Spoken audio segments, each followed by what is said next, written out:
Bom dia e bem-vindos a mais um Mercados em Ação do Jornal Económico. Nesta edição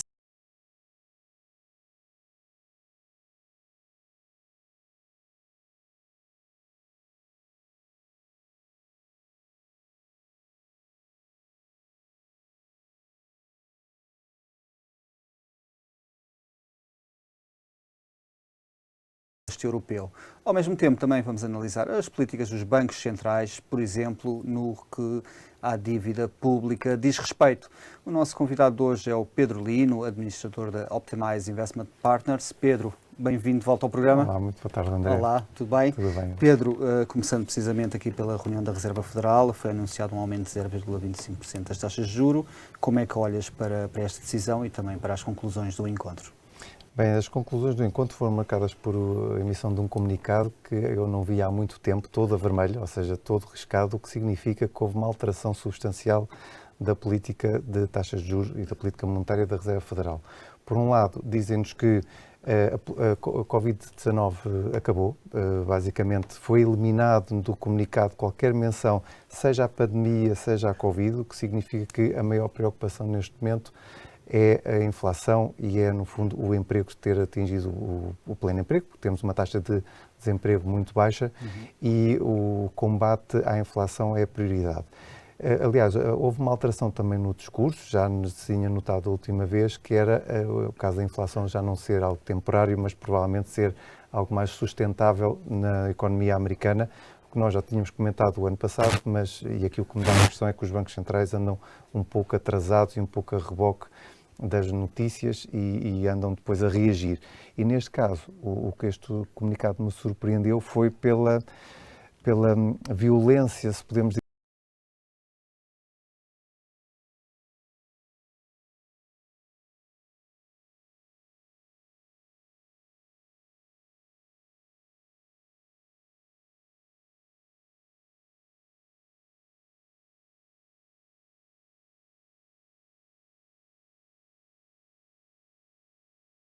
se pensarmos que no início do ano elas estavam entre 0 a 0,25, isto é uma alteração substancial em um ano.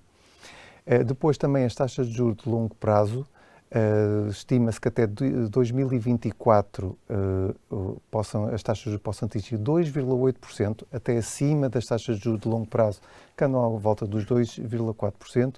Isto significa que a Reserva Federal está mesmo disposta a fazer tudo, vamos ver o que é que será, para reduzir a inflação. Aliás, Jerome Powell, há cerca de um mês, quando era questionado por um senador americano, ele perguntou-lhe, mas o senhor vai mesmo fazer tudo para travar a inflação? E ele disse, sim, categoricamente que sim. Agora, uma coisa é a gestão de expectativas, que eu acho que é também que está a acontecer aqui, outra depois é o que nós vamos poder ver na prática. Mas o que é facto é que a primeira decisão foi iniciar a política de subida de taxas de juros, a inversão da política monetária, e depois, já a partir de maio, apresentar um plano para redução do seu balanço. Porque não nos podemos esquecer, nos últimos 2 ou 3 anos, a Reserva Federal subiu o seu balanço em quase 5 trilhões de dólares, estava à volta dos 4 trilhões, neste momento está quase a 9 trilhões de dólares, o que significa que houve um financiamento da Reserva Federal à economia americana e o que neste momento a Reserva Federal quer é tentar ganhar um pouco de espaço, tal como tentou fazê-lo entre 2017 e 2019, quando tentou aliviar o seu balanço. Vamos ver até quando e até que ponto é que a Reserva Federal vai conseguir fazer isso, porque nós estamos perante uma economia mais endividada, estamos agora com algumas incertezas e depois eu acho que algo que os bancos centrais não estão a perceber bem é que estamos perante um choque da oferta na economia. É verdade que também se faz menção a que os salários começam a subir mais e começa a haver alguma pressão salarial, mas, sobretudo, isto tem a ver com o choque do preço da energia que já vem, não é de agora da Rússia, já vem desde há mais de um ano, há cerca de um ano, sim, provavelmente desde 2021, que temos vindo sustentadamente o preço da energia a subir e acho que o que os bancos centrais não percebem é que a energia está na base de tudo o que nós fazemos na economia. Ou seja, se o preço do petróleo ou do gás sobe, mais cedo ou mais tarde o preço de uma cadeira, o preço da caneta, o preço da água, nem que seja pelo transporte, há de subir. E acho que há aqui uma falta de noção, não só por parte dos bancos centrais, mas também dos próprios políticos, dos governos, que não agem no sentido de precaver estas subidas de preços no sentido da oferta, trazer mais oferta, e isto depois limita um pouco, e vai limitar, e vai ter consequências nos cidadãos. Pedro, houve um dissidente, James Bullard, que pretendia um aumento de 0,5%, que é o James Bullard, que é o eterno hawkish acima de todos os outros, mas o que é certo é que ele, o ano passado, foi o primeiro a pedir uma alteração da política monetária e era, na realidade, aquele que estava mais certo. Achas que, no que diz respeito ao balanço,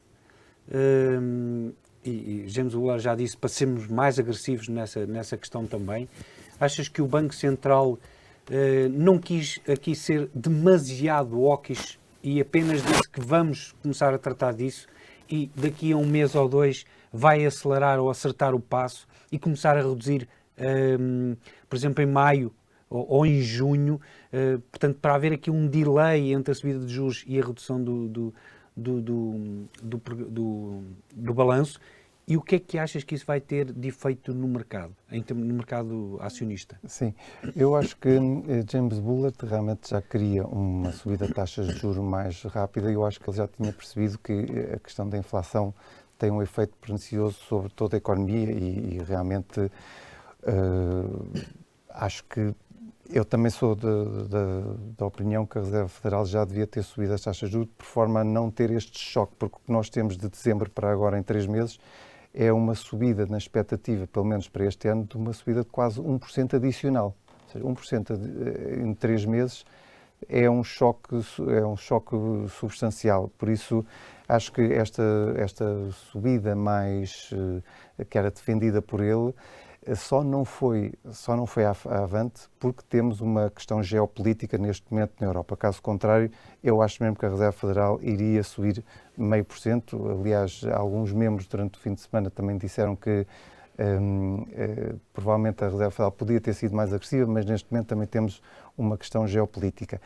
Curiosamente, neste comunicado da Reserva Federal também é feita a menção à invasão da Ucrânia por parte da Rússia, mas curiosamente não são tidos em conta nenhum efeitos particulares sobre a economia americana. Ou seja, ainda vamos ver qual é o impacto, mas mesmo a subida do preço do petróleo, que não podemos esquecer, chegou a estar a subir $40 desde a invasão, é certo que já acalmou, mas mesmo isso parece que não teve grande efeito